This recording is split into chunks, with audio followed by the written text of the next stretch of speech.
Excuse me, junior ഡിസപ്ലയർ mister Anandakuttan. എന്തേലും കളപ്പുരക്കൽ രാഘവമേനോൻ മകൻ ആനന്ദക്കുട്ടനല്ലേ? അല്ല, ഒന്ന് കൺഫേം ചെയ്താ. ഞാൻ Zubair. I am from global India travels. ഞാൻ അതിന്റെ റീജിയണൽ മാനേജറാണ്. നിങ്ങളുടെ റിലേറ്റീവ്സ് ആരെങ്കിലും ജർമ്മനിയിലുണ്ടോ? അങ്ങനെ ചോദിച്ചാ അമ്മ പണ്ട് അച്ഛനായിട്ട് പിണങ്ങിട്ട് നേരെ ജർമ്മനിലേക്കാ പോയത്. അവിടെ നേഴ്സാണെന്നാ കേട്ടുകേൾവി. അവര് 3 മാസം മുമ്പ് അവിടെ വെച്ച് മരിച്ചു. അത് ശരി. അപ്പൊ അതും തീരുമാനമായി. എന്ത്? അല്ല, പറഞ്ഞും അറിയുകയും ചെയ്യാതെ അതും തീർന്നു കിട്ടി. I am sorry. ആ വിവരം ഞാൻ അറിഞ്ഞു കാണുന്നു വിചാരിച്ചു. അത് പോട്ടെ സാറേ, അറിഞ്ഞാലും അറിഞ്ഞില്ലേക്ക് ഒരേപോലെ തന്നെ. അതിലൊരു ബ്രദറുള്ള കാര്യം അറിയാമോ? ബ്രദറാണോ സിസ്റ്റർ ആണെന്നൊന്നും എനിക്ക് അറിഞ്ഞൂടാ. ഇവിടുന്ന് പോകുമ്പോ അമ്മ ഗർഭിണിയായിരുന്നു എന്നാ കേട്ടത്. ഇതൊക്കെ എനിക്ക് 3-4 വയസ്സുള്ളപ്പോ നടന്ന കഥകളാ. അതുകൊണ്ട് തന്നെ ഫ്ലാഷ് ബാക്ക് മൊത്തം എനിക്കൊരു കേട്ടുകേൾവിയാ. എന്ത് തന്നെയായാലും നിങ്ങൾക്ക് അവിടെ ഒരു ബ്രദർ ഉണ്ട്, ആകാശ് മേനോൻ. ആര്? ആകാശ് മേനോൻ. അയാൾ നാട്ടിലേക്ക് വരുന്നുണ്ട്, നിങ്ങളുടെ അടുത്തേക്ക്. അമ്മ ജർമ്മനിയിൽ സെറ്റിൽ ചെയ്തോണ്ടാവും അയാളുടെ പാസ്പോർട്ട് ജർമ്മൻ സിറ്റിസന്റേതാ. അയാൾ ഇതിനു മുമ്പ് ഇന്ത്യയിൽ വന്നിട്ടുമില്ല.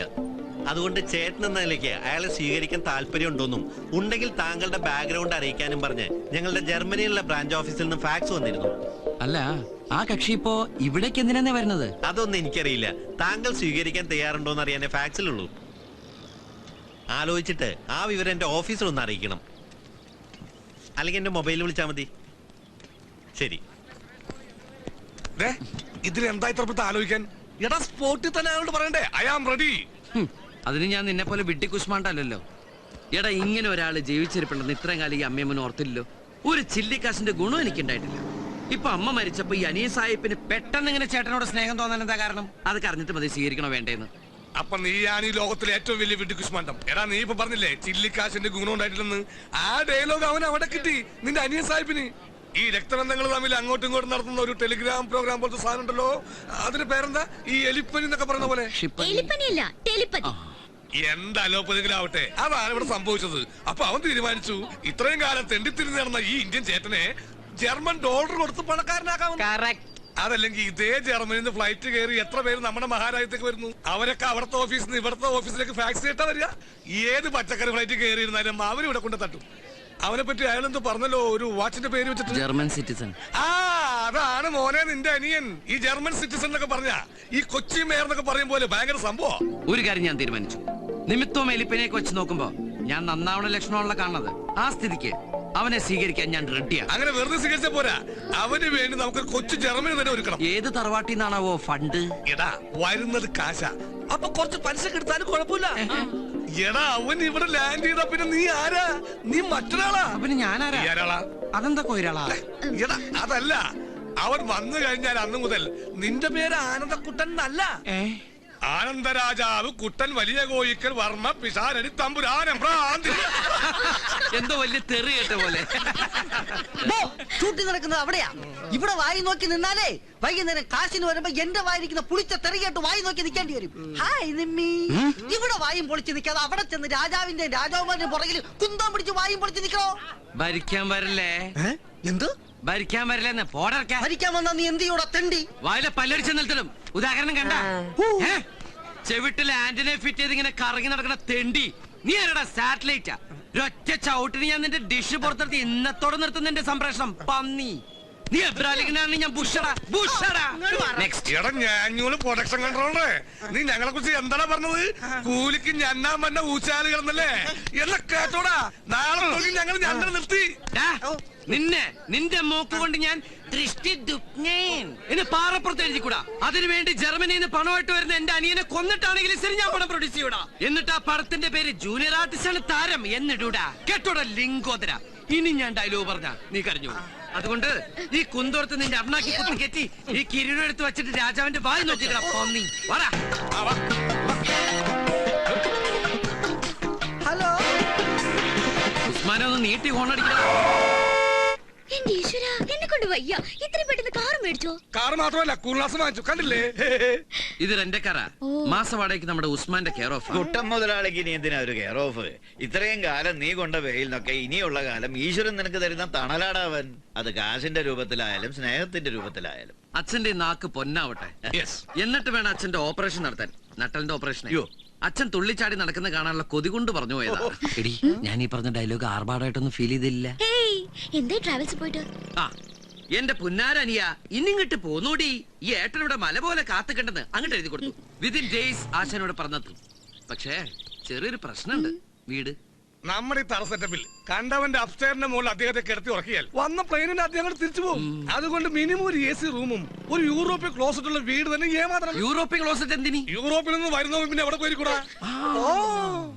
പക്ഷെ നമ്മുടെ നല്ല സമയമായതുകൊണ്ട് ഒരു വീട് ഉഗ്രന് ഒത്തുവന്നുണ്ട്. അത് 5 മാസത്തേക്ക് പക്ഷെ പകുതിയായിട്ട് 25,000 കൊടുക്കേണ്ടി വരും. ബാക്കിയുള്ള സെറ്റപ്പ് ഒക്കെ ഒപ്പിക്കാൻ ഞാനൊരു 10,000 രൂപ നമ്മുടെ കളക്ടറേറ്റിലെ രാമേഷേട്ടനോട് പറഞ്ഞ് അറേഞ്ച് ചെയ്തിട്ടുണ്ട്. പക്ഷെ ഈ ഒരു സംഖ്യ എന്റെ കൊയിരാളക്കുട്ടി വിചാരിച്ചാലേ സാധിക്കൂ. ഞാനോ? നീ മാറിയേ. നീ പറഞ്ഞ അവൾക്ക് വിശ്വാസമില്ല. എന്റെ എനിക്കൊരു ഇമേജ് ഉള്ള ഇമേജ് ഓഞ്ഞ കൂളിംഗ് ഗ്ലാസ് വെച്ചപ്പോ തന്നെ പോയി. വന്നേ കുറച്ചേരാ പുഴയിലേക്ക് നോക്കിന്നോ. ഞാനാ കാറി കയറി അച്ഛൻ്റെ അടുത്തിരുന്നോ. നീ ഇങ്ങോട്ട് വന്നേന്ന്. കഴിക്കാൻ ഗുളികളിരിപ്പുണ്ടോ? അതിന് വിശന്നിട്ട് കണ്ണുകാണാൻ പോയി കാലത്ത് ഇറങ്ങിയല്ലേ? നമ്മുടെ സരസുവിന്റെ കഴുത്തിൽ ഒരു 5-6 സ്വർണ്ണമാലയില്ലേടി? അത് മൊത്തത്തിൽ വേണ്ട. അതിന്ന് കയറ് പിരിമാല മാത്രം മതി നമുക്ക് ഈ വീട് സ്വന്തമാക്കാൻ. നീ വിചാരിച്ചല്ലോ അതിന് ഞാൻ സരസ്വതിയായിട്ട് നല്ല അടുപ്പന്ന് കുട്ടേട്ടൻ അറിഞ്ഞൂടെ? ഒരൊറ്റ ആഴ്ച. അതല്ലേ വേണ്ട, 7 ദിവസം. അത് നമുക്ക് തിരിച്ചു കൊടുക്കാടി. ആ ജർമ്മൻ പൗരം വന്നിറങ്ങുമ്പോ തന്നെ മാല പണയത്തിലാണേ എന്ന് പറയാൻ പറ്റില്ലല്ലോ. അതിനുള്ളൊരു സമയം മാത്രം മതി. അല്ല അത് അതെന്റെ മോള് ചെയ്തേ പറ്റൂ. അല്ലെങ്കിൽ മാനം കിടും. നമ്മൾ ഇന്ത്യക്കാര് മാനം കിടും. എനിക്കത്ര പറയാനുള്ളൂ.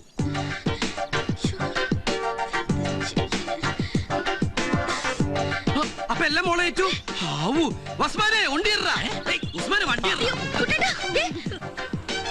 ഒരമ്മ പെറ്റ മക്കളെ പോലുണ്ട് എല്ലാ വീടും. അപ്പൊ ഇതാണ് അത്. കൊട്ടാരം എന്ന് പറഞ്ഞാൽ കുറച്ച് ഓവറായി പോകും. ഒരു വില്ലി വില്ലല്ല കുഞ്ഞിക്കോയ്ക്ക, വില്ല. ഈ കുഞ്ഞിക്കോയനെ തിരുത്താൻ വരില്ലേ? ഇവിടെ വിദ്യാഭ്യാസം ഉണ്ട്, ഞാൻ കളക്ടർ ആവുമായിരുന്നു. അതില്ലാത്തതുകൊണ്ടാണ് ഇവിടെ കാവൽക്കാരനായത്.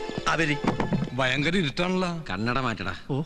ഇക്കണ്ട ഫർണിച്ചറും സാധനങ്ങളെല്ലാം മുതലാളി അമേരിക്കയിൽ നിന്ന് കൊണ്ടുവന്ന് നിറച്ചതാണ്. ഇതിലേതെങ്കിലും ഒന്നിനൊരു പോറലേറ്റ ഈ ഇപ്പൊ എനിക്ക് 25,000 രൂപ മതിയാവില്ല അത് വാങ്ങിട്ട് കൊടുക്കാൻ. മാത്രല്ല ഒരീച്ച പറയാൻ ഞാൻ അറിയും. വരി AC, KC, TV, ഫ്രിഡ്ജ് ഇങ്ങക്ക് വേണ്ട എല്ലാം കൊണ്ടാൻ വേണ്ടി ഉണ്ട് ഇവിടെ. ഇത് ബാത്റൂമാ? അല്ലടോ, എന്റെ നാട്ടിൽ കിടക്കൊക്കെ ക്ലോസറ്റ് നവരാ. ഇവന് ഇവിടെ താമസിക്കുന്നുണ്ടോ? എന്തേ? അല്ല, ഇവർക്കുള്ള സർവൻസ് റൂം വേറെ ഉണ്ട്. ഇത് മാസ്റ്റർ ബെഡ്റൂം. ഏത് മാഷിന്റെ ബെഡ്റൂം? മാഷിന്റെ ബെഡ്റൂം അല്ല, മാസ്റ്റർ ബെഡ്റൂം. മനസ്സിലായോ? നോക്ക്, എന്നോട് ഞാൻ പറഞ്ഞിട്ട് എന്നെ തിരുത്താൻ വരരുത് കേട്ടോ. സോറി കഞ്ഞിക്ക, അല്ല കുഞ്ഞിക്ക. നമ്മുടെ ഈ ബാത്റൂമിൽ കിടന്നു കുടിക്കാനുള്ള സെറ്റപ്പ് ഉണ്ടാ? ഓ, കിടന്നു നടന്നൊക്കെ കുളിക്കാം. ഇനി കുളിച്ചോണ്ടിരിക്കുമ്പോ ഇറങ്ങി ഓടണം വന്നെങ്കിൽ അതും ചെയ്യാം. ഒരു മുണ്ട് കൊടുക്കാന്ന് മാത്രം. അത് ഞമ്മക്ക് വേണ്ടിട്ടല്ല, നാട്ടുകാരെ പോലെ. അവര് പിന്നെ വരുന്ന ആള് പാട്ടില് കമ്പക്കാരനാണെങ്കിൽ ഇവിടെ വീണ റെഡി. എവിടെ വീണാൽ? വീണാലല്ല, വീണ റെഡി. മിസ്റ്റർ, ഇത് വീണയല്ല, ഇതിന്റെ പേരാണ് ഓർഫൻ. ഓർഫൻ അല്ല, ഓർഗൻ. മനസ്സിലായോ? അന്നോട് ഞാൻ പലതവണ പറഞ്ഞിട്ട് എന്നെ തിരുത്താൻ വരരുതെന്ന്. അവിടെ ഓർഗനായാലും വീണായാലും ഒക്കെ ഒന്ന് തന്നെയല്ലേ? എന്നെ എല്ലാത്തിനും ഒരു പേരിട്ടാ പോരെ? അങ്ങനെയാണെങ്കിൽ എന്റെ അച്ഛന്റെ അമ്മനും പേര് ഒന്നാ. അതെ, എന്റെ അച്ഛന്റെ അമ്മയുടെ പേര് ഒന്ന് തന്നെയാ. എന്റെ അച്ഛന്റെ പേര് ബേബി, അമ്മയുടെ പേര് ബേബി.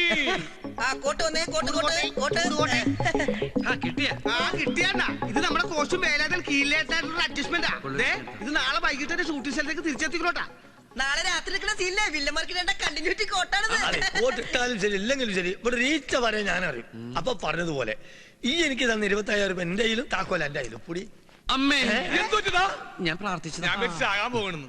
പിന്നെ മാസം 5,000 രൂപ വെച്ച് 5 മാസം വാടക ഇൻക്രിമെന്റ്. പിന്നെ ഒരു കാര്യം, നമ്മളെ മുതലാളിക്ക് ഇപ്പൊ ഇത് കിട്ടിയിട്ടൊന്നും വേണ്ട. ഇത് നമ്മൾ തമ്മിലുള്ള ഒരു അനൗൺസ്മെന്റ്. അനൗൺസ്മെന്റ് അല്ല, അഡ്ജസ്റ്റ്മെന്റ്. എന്നോട് ഞാൻ പലതവണ പറഞ്ഞിട്ട് എന്നെ തിരുത്താൻ വരരുതെന്ന്. മനസ്സിലായോ?